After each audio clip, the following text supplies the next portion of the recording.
नमस्कार दोस्तों, मैं एडवोकेट दीपशिखा लीगल अवेयरनेस के एक और वीडियो में आपका स्वागत करती हूँ। अगर आपने भी किसी बैंक एनबीएफसी से लोन लिया है और किसी कारणवश लोन की ईएमआई डिफ़ॉल्ट हो गई है, ईएमआई डिफ़ॉल्ट के 10-15 दिन होते ही ये बैंक एनबीएफसी वाले आपको कॉल्स कर करके परेशान करना शुरू कर दिया है।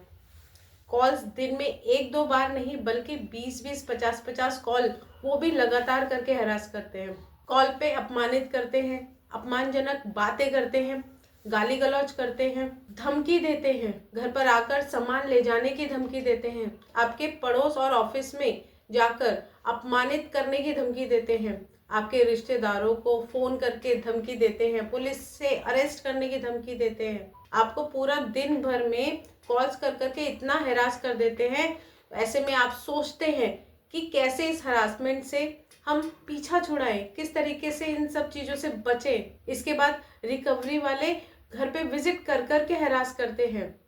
बैंक एनबीएफसी आपको डिफ़ॉल्ट होते ही लोन रिकॉल नोटिस भेजती है, डिमांड नोटिस भेजती है, आउटस्टैंडिंग ड्यू के नोटिस भेजती है। अब ऐसे में अगर आप अपने घर का एड्रेस चेंज कर देते हैं, आप अपना फ़ोन बंद कर देते हैं, आप फ़ोन नहीं उठाते, आप कहीं गायब हो जाते हैं, पर मन में ये हमेशा डर लगा रहता है कि कहीं ऐसा करने पर कहीं हम पे कोई लीगल कार्रवाई ना हो जाए। तो आज की इस वीडियो में हम इन्हीं सभी बातों पर चर्चा करने वाले हैं, इसलिए वीडियो को अंत तक ज़रूर देखें ताकि कोई भी इन्फॉर्मेशन मिस ना हो पाए। वीडियो को शुरू करने से पहले वीडियो को लाइक ज़रूर कर दें। चैनल पे नए हैं तो चैनल को सब्सक्राइब करके बेल आइकन ज़रूर दबा दें और वीडियो को ज़्यादा से ज़्यादा शेयर करें ताकि हर किसी को इससे मदद मिल सके। अगर कोई क्वेरी है तो कमेंट बॉक्स में कमेंट करके भी पूछ सकते हैं या फिर व्हाट्सएप पे मैसेज करके भी पूछ सकते हैं। अब ये तो आपको मुझे बताने की बिल्कुल भी ज़रूरत नहीं है कि अगर आप लोन की ईएमआई डिफ़ॉल्ट कर देते हैं तो जो रिकवरी कॉल्स आपको एक बार नहीं दिन भर में कई कई बार कॉल्स करके आपको इतना परेशान कर देते हैं और आप ये सोचते हैं कि हम फ़ोन उठाएं, कि हम ऑफिस जाएं या हम कोई काम करें। इन्हीं सभी चीज़ों को लेकर के आप इतना हैरास हो जाते हैं और इतना मेंटली परेशान हो जाते हैं क्योंकि ये जो कॉल्स होती हैं वो इस तरीके से आती है कि एक बंद होती नहीं है कि दूसरी कॉल बजना शुरू हो जाती है, दूसरी कॉल बजना बंद होती है तो तीसरी कॉल आना शुरू करती है और ये जो सिलसिला है ये चलता रहता है और आप कॉल्स रिसीव करते करते हैरास हो जाते हैं। अब आप यही सोचते हैं कि किस तरीके से इस हैरासमेंट से मैं अपने आप को बचाऊं, किस तरीके से इन रिकवरी कॉल्स को मैं बंद कर दूं। कई जो सब्सक्राइबर्स हैं, जो व्यूअर्स हैं, मेरे से कॉल करके कहते हैं कि हमारे पास रिकवरी कॉल्स इतनी आती हैं, मैम कुछ ऐसा कर दो कि ये जो कॉल्स है ना ये बंद हो जाए। ये जो रिकवरी एजेंट हमें बार बार कॉल्स करके परेशान करते हैं, विजिट करने की धमकी देते हैं, बस ये ना हो। क्योंकि सबसे ज़्यादा जो हरासमेंट होती है वो कहीं ना कहीं कॉल्स की होती है। लीगल नोटिस भी आते हैं आपके पास, कई कई नोटिस आते हैं, बट जो हरासमेंट सबसे ज़्यादा होती है वो रिकवरी कॉल्स और विजिट की ही होती है। ये जो रिकवरी वाले होते हैं ये रिकवरी एजेंसी से कॉल करते हैं, ये सिर्फ रिकवरी करने के लिए आपको कॉल्स करते हैं। इनका जो काम होता है सिर्फ आपको इंटीमेट करना होता है कि आपका ड्यूज चल रहा है, आपका इतना आउटस्टैंडिंग हो गया है, आप जल्द से जल्द ईएमआई पे कर दो, नहीं तो आपका लोन अकाउंट एनपीए हो जाएगा, नहीं तो आपका लोन अकाउंट एनपीए होने के बाद आपके अगेंस्ट में लीगल एक्शन लिया जा सकता है। तो इस तरीके से जो हैरासमेंट होती है इससे कहीं ना कहीं आपका काम भी इफेक्ट होता है, आपकी पर्सनल लाइफ भी इफेक्ट होती है।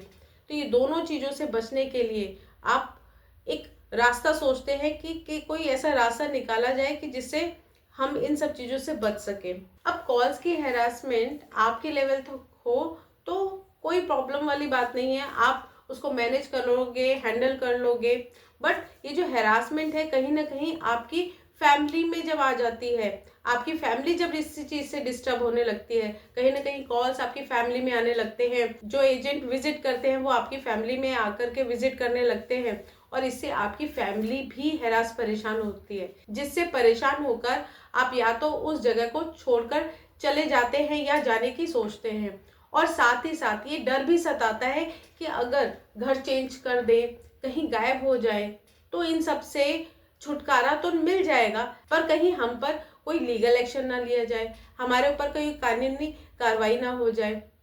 हमारे खिलाफ बैंक एनबीएफसी कोई पुलिस केस ना कर दे, कहीं 420 या 420 में हमारे ऊपर कोई कंप्लेन ना कर दे। तो ऐसा आप करना नहीं चाहते हैं, पर ये बैंक एनबीएफसी लोन ऐप्स के रिकवरी एजेंट्स जिन्हें ये रिकवरी करने के लिए हायर करते हैं, चाहे वो कमीशन पे हायर करते हो, चाहे वो सैलरी पे हायर करते हो, आपकी फैमिली को इतना परेशान कर देते हैं और आप अपमान और हरासमेंट से अपनी फैमिली को बचाने के लिए उस जगह को छोड़ने पर मजबूर हो जाते हैं। फ़ोन तक बंद कर देते हैं, नंबर चेंज कर देते हैं, घर चेंज कर लेते हैं और गायब हो जाते हैं यहाँ से। फिजिकली मेंटली इतना हैरास परेशान होकर के ही आप ये कदम उठाते हो, क्योंकि कोई भी नहीं चाहता कि जहाँ पे वो रह रहा है उस जगह को वो चेंज कर दे। कोई नहीं चाहता कि फ़ोन बंद करके रख दे, क्योंकि आजकल फ़ोन इतना इम्पोर्टेंट हो गया है कि फ़ोन अगर बंद आप कर देते हो तो कहीं ना कहीं बहुत इंपॉर्टेंट कॉल्स भी आप मिस कर देते हो, पर आपको ऐसा करना मजबूरी हो जाती है। अब सवाल ये आता है कि ऐसा करने पर कोई लीगल एक्शन बैंक एनबीएफसी जो भी लोन डिफॉल्टर है उनके खिलाफ ले सकती है? अगर वो गायब हो जाता है या कोई नोटिस आता है तो क्या वो नोटिस उसको मिलेगा? उसे किस तरीके से पता चलेगा कि उसके खिलाफ कोई लीगल एक्शन तो नहीं लिया गया, उसके खिलाफ कोई कार्रवाई तो नहीं की गई कानूनी? अब अगर आप फ़ोन बंद कर देते हैं, फ़ोन नहीं उठाते, अपना एड्रेस चेंज कर देते हैं, यहाँ से कहीं चले जाते हैं, कहीं गायब हो जाते हैं, तो भी आपको डरने घबराने की बिल्कुल ज़रूरत नहीं है, क्योंकि फ़ोन ना उठाना, एड्रेस चेंज कर देना या फिर फ़ोन बंद कर देना कोई क्राइम नहीं है, क्योंकि आपने कोई क्राइम नहीं किया है। आपकी मर्जी है, आप फ़ोन रिसीव करना चाहें तो कर सकते हैं, नहीं रिसीव करना आपका नहीं मन है, आप कोई काम कर रहे हो, कोई इंपॉर्टेंट मीटिंग है उसमें हो, आप फ़ोन नहीं उठा रहे, तो ये कोई क्राइम नहीं होता। अगर आप अपना फ़ोन बंद करते हैं वो भी आप कर सकते हो, क्योंकि हो सकता है कि जिस टाइम आप काम कर रहे हैं या किसी मीटिंग में है तो उस टाइम आपको फ़ोन बंद करना पड़ता है। कई कई केसेस में तो एड्रेस चेंज करने के लिए भी आपके पास रीज़न होता है, क्योंकि कई लोग रेंट पे रहते हैं, तो रेंट एग्रीमेंट तो आपको भी पता है कि 11 महीने का होता है। उसके बाद आप अपना जो रेंट का जो घर है उसे चेंज करके दूसरी जगह भी ले सकते हो। कई बार बिजनेस आप कहीं शिफ्ट करते हो तो आप उस कंडीशन में भी अपना एड्रेस चेंज कर देते हो। कई बार जॉब भी चेंज हो जाती है, आपकी जॉब किसी दूसरी जगह लग गई तो भी आप अपना एड्रेस चेंज कर देते हो। तो आप किसी दूसरी जगह भी जाते हो तो उसमें भी कोई गलत बात नहीं है, कोई क्राइम नहीं है, ये करना आपका राइट है। क्योंकि अगर आपको काम करना है तो जगह भी चेंज करनी पड़ेगी, अगर आप रेंट पे हैं तो आप रेंट पे घर चेंज भी कर सकते हैं। अगर आप इंटेंशनली भी करते हो, अगर आप हैरासमेंट के चलते आप उन कॉल्स और रिकवरी एजेंट से परेशान होकर के भी अगर आप चेंज कर रहे हैं तो भी कोई क्राइम नहीं है, क्योंकि आपको लाइफ टू लिबर्टी का पूरा अधिकार है और ये अधिकार आपको भारत का संविधान देता है। मान लिया कि आपने लोन की ईएमआई डिफॉल्ट की है, किसी कारणवश आपने लोन की ईएमआई डिफॉल्ट किए, चाहे वो जॉब लॉस की वजह से हो, चाहे बिजनेस लॉस की वजह से हो, कोई मेडिकल इमरजेंसी आ गई हो उसके चलते आप लोन की ईएमआई नहीं दे पा रहे हैं, बट ये बैंक एनबीएफसी आपके साथ बिल्कुल भी इमोशनली कनेक्टेड नहीं होती हैं। ये आपको इस तरीके से देखते हैं कि बस इनसे कैसे भी पैसा रिकवर हो जाए, कोई इनका इमोशनल कनेक्शन नहीं होता। आपकी कोई मेडिकल इमरजेंसी है, इससे इनको कोई फर्क नहीं पड़ता, बस इनको सिर्फ एक चीज़ ही देखती है कि हमें जैसे तैसे रिकवरी करनी है लोन की, और उस रिकवरी करने के लिए जो रिकवरी एजेंट्स हैं इस तरीके से आपको हैरास टॉर्चर कर देते हैं कि आप परेशान होकर ऐसा करने पे मजबूर हो जाते हैं। तो अगर आप ऐसा भी कर लेते हैं तो भी कोई प्रॉब्लम वाली बात नहीं है, आपके अगेंस्ट पे कोई लीगल एक्शन नहीं लिया जाता। कई केसेस में आपको इस तरीके से डराया जाता है कि आपने तो हमारे साथ चीटिंग फ्रॉड कर दिया है, भाई आपने घर चेंज कर दिया, फ़ोन बंद कर दिया, हमारा फ़ोन नहीं उठा रहे हो, आपने तो क्राइम कर दिया, हम आपके अगेंस्ट में ना पुलिस कंप्लेन करेंगे। आप मुझे बताइए कि क्या आपने उनके साथ कोई चीटिंग की है, कोई फ्रॉड किया है, या कोई फॉल्स डॉक्यूमेंट उनको दिया है? क्योंकि चीटिंग फ्रॉड में अगर आपके अगेंस्ट में कोई भी कंप्लेन फाइल होती है, इसका मतलब होता है कि आपने लोन लेते टाइम जो कंपनी के साथ में एग्रीमेंट किया था उसमें कोई फॉल्स डॉक्यूमेंट दिया हो, कोई फ्रॉड स्टेटमेंट दी हो, जो आपने जॉब की इंफॉर्मेशन है वो करेक्ट नहीं बताई हो, तो कहीं ना कहीं आपने उनको गलत रॉन्ग इन्फॉर्मेशन दी है। उस बेसिस पे तो आपके अगेंस्ट में क्रिमिनल चीटिंग में आपके अगेंस्ट में लीगल एक्शन लिया जा सकता है। बट अगर आपने ऐसा कुछ भी नहीं किया है तो आपको डरने घबराने की बिल्कुल ज़रूरत नहीं है, क्योंकि लोन की ईएमआई डिफ़ॉल्ट करना कोई क्राइम नहीं होता। एक सिचुएशन होती है जिसमें फाइनेंशियल क्राइसिस होने के चलते आप ईएमआई डिफ़ॉल्ट कर जाते हैं। अगर आप भी इस तरीके से एड्रेस चेंज करने की सोच रहे हैं तो मुझे कमेंट बॉक्स में कमेंट करके ज़रूर बताएं कि किस रीज़न से आप ऐसा करना चाहते हैं। और अगर मेरे द्वारा दी गई जानकारी आपको अच्छी लग रही हो तो वीडियो को साथ साथ लाइक ज़रूर कर दें। अब बैंक एनबीएफसी लीगल एक्शन इस पर नहीं लेती कि आपका जो फ़ोन है वो बंद हो गया है, आपने एड्रेस चेंज कर दिया है, बल्कि वो लीगल एक्शन लोन डिफ़ॉल्ट करने पर आपके एग्रीमेंट के क्लॉज और टर्म्स एंड कंडीशन के हिसाब से ही लेता है, जिसके लिए वो आपको लीगल नोटिस भेजता है। अब आप कहेंगे हम तो उस एड्रेस पे अब रहते नहीं हैं, नोटिस हमें किस तरीके से मिलेगा? अगर बैंक एनबीएफसी हमें कोई नोटिस भेजती भी है तो हमें कैसे पता चलेगा कि कौन सा नोटिस भेजा है, क्या लीगल एक्शन बैंक एनबीएफसी हमारे खिलाफ ले रही है? तो बैंक एनबीएफसी आपको ईमेल के माध्यम से, व्हाट्सएप के माध्यम से भी लीगल नोटिस भेज सकता है।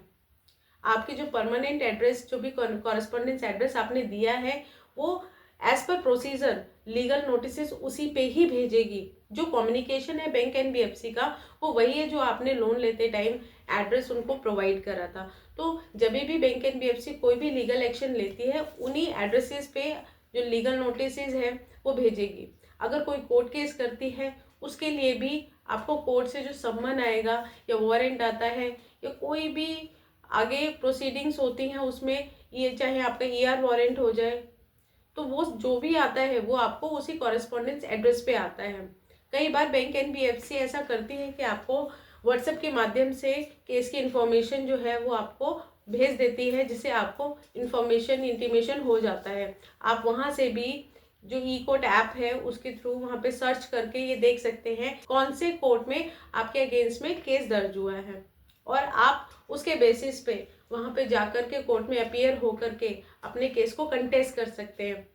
अब जो भी ये बैंक एनबीएफसी है वो legal action as per procedure लेती है और उस प्रोसीजर को फॉलो करते हुए ही लीगल नोटिस भेजती है आपको। अब आप कई बार ये सोचते होंगे कि कई बार आपके पास जो कंप्लेन केस फाइल होती है 316, 318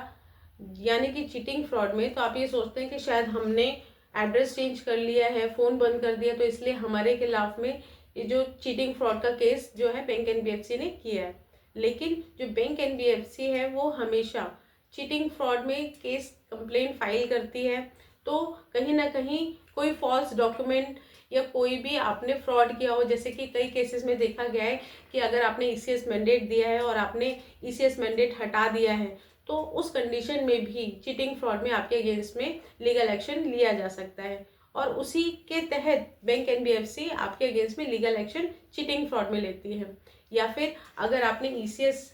लगाया हुआ है और ईसीएस बाउंस हो गया है तो section 25 payment and settlement act के तहत लीगल एक्शन लेती है। कई केसेस में बैंक एनबीएफसी एग्रीमेंट के क्लॉज आर्बिट्रेशन के तहत भी लीगल एक्शन लेती है। अब इन सभी कंडीशन में अगर आपके पास कोई भी लीगल नोटिस आता है तो सबसे पहले उस लीगल नोटिस का आपको रिप्लाई ज़रूर करना है, क्योंकि अगर आप रिप्लाई नहीं करते हैं तो ये मान लिया जाता है कि जो भी बैंक एनबीएफसी उस लीगल नोटिस में आपके अगेंस्ट में बोल रही है वो बिल्कुल सही है। कहीं भी कोई ऑब्जेक्शन होता है तो आप उस लीगल नोटिस का रिप्लाई करके आप उस पर आपत्ति दर्ज कर सकते हैं कि जो भी बैंक एनबीएफसी लीगल एक्शन लेने की सोच रही है वो एज पर एग्रीमेंट नहीं है। मान लीजिए आपके एग्रीमेंट में कोई आर्बिट्रेशन का क्लॉज नहीं है तो उसके बेसिस पे आप ऑब्जेक्शन कर सकते हैं। अगर आपकी कंसेंट नहीं है आर्बिट्रेशन में और अगर आर्बिट्रेटर अपॉइंट कर लिया है बिना आपके कंसेंट के, तो उसमें भी आप ऑब्जेक्शन लेकर के अपना ऑब्जेक्शन दे सकते हैं। पर बहुत सारे लोग आर्बिट्रेशन के लीगल नोटिस को इग्नोर कर देते हैं, उसके बाद उनके अगेंस्ट में इंट्रीम ऑर्डर पास हो जाता है। अब जब इंट्रीम ऑर्डर पास होने के बाद बैंक अकाउंट फ्रीज हो जाता है, आपका होल्ड लग जाता है सैलरी अकाउंट पे, तब आपको समझ में आता है कि हमने तो बहुत देर कर दी रिप्लाई करने में, हमें तो रिप्लाई पहले ही करना चाहिए। तो मैंने अपने बहुत सारी वीडियोस में ये क्लियरली बोला है कि अगर आपके पास आर्बिट्रेशन का कोई भी नोटिस आता है उसको इग्नोर बिल्कुल भी ना करें, उसको टाइम से रिप्लाई करें। इनिशियली ही आप ऑब्जेक्शन ले उस पर, इस दौरान आप अपने काम पर अच्छे से ध्यान दें और पैसा कलेक्ट करने की सोचे, फंड इकट्ठा करने की सोचे, क्योंकि जो भी आपने लोन लिया है उसको भरना तो है।